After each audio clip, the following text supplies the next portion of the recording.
அண்ணா பல்கலைக்கழக மாணவிக்கு நடந்த பாலியல் வன்கொடுமை சம்பவம், ஈசிஆரில் பெண்களை காரில் துரத்திய சம்பவத்தை தொடர்ந்து கிளாம்பாக்கத்தில் இளம் பெண் ஒருவரை ஆட்டோவில் கடத்தி பாலியல் துன்புறுத்தலுக்கு ஆளாக்கப்பட்டிருக்கக்கூடிய சம்பவம் பெரும் பரபரப்பை ஏற்படுத்தியிருக்கிறது.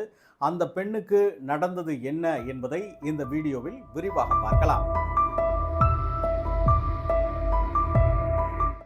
மேற்கு வங்கத்தைச் சேர்ந்த 18 வயதுடைய பெண் ஒருவர் சேலத்தில் தங்கி பணியாற்றி வருகிறார். இவரது உறவினர்கள் சென்னை மாதவரத்தில் உள்ளனர்.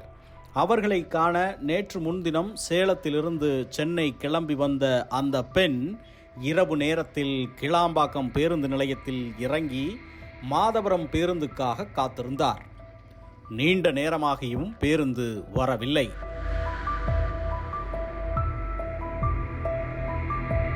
இந்நிலையில் தனியாக நின்று கொண்டிருந்த அந்த பெண் அருகே வந்த ஆட்டோ ஓட்டுநர் அந்த பெண்ணிடம் செல்லும் இடத்தை விசாரித்துவிட்டு, இனி இரவில் பஸ் கிடைக்க வாய்ப்பே இல்லை, நான் மாதவரம் தான் போகிறேன், அங்கே உன்னை இறக்கி விடுகிறேன் என்று கூறியிருக்கிறார்.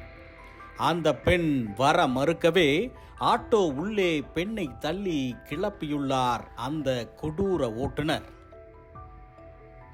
ஆட்டோ வேகமெடுக்க நண்பர்களுக்கு கால் செய்து வழியில் 2 நண்பர்களை ஏற்றி அந்த பெண்ணின் இருபுறமும் உட்காரச் சொல்லி ஆட்டோவை மீண்டும் கிளப்பியுள்ளார். மூவரும் வழியில் கத்தியை காட்டி அந்த பெண்ணை பாலியல் ரீதியாக துன்புறுத்தியுள்ளனர். அப்போது அந்த பெண் கத்தி கூச்சலிட அக்கம் பக்கத்தினர் போலீஸ் கண்ட்ரோல் ரூமுக்கு தகவல் கொடுத்துள்ளனர். உஷாரான போலீஸ் ஆட்டோவை துரத்த நெற்குன்றத்தில் அந்த பெண்ணை கீழே இறக்கிவிட்டு அவரது லக்கேஜை தூக்கி வீசிவிட்டு சென்றுள்ளனர்.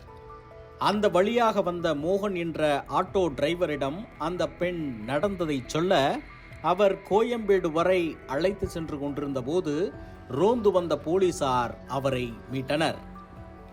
பாதிக்கப்பட்ட பெண் அளித்த புகாரின் பேரில் பல்லாவரம் அனைத்து மகளிர் காவல் நிலையத்தில் வழக்கு பதிவு செய்து கடத்தல்காரர்களை போலீசார் தேடி வருகின்றனர்.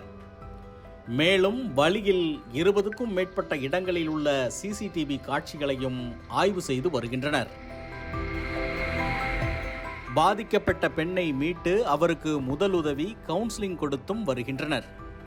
இதுகுறித்து தமிழக பாஜக தலைவர் அண்ணாமலை தனது எக்ஸ் பக்கத்தில், போதைப்பொருள் விற்பனை அதிகரித்துள்ளதால் தான் பெண்களுக்கு எதிரான குற்றச்சம்பவங்கள் அதிகரித்து வரும் நிலையில் நம் சகோதரிகளுக்கு பாதுகாப்பான சூழலை அதிகாரிகள் உறுதி செய்வதற்கு முன்பு இன்னும் எத்தனை பெண்கள் பாதிக்கப்படுவார்களோ என கவலை தெரிவித்துள்ளார்.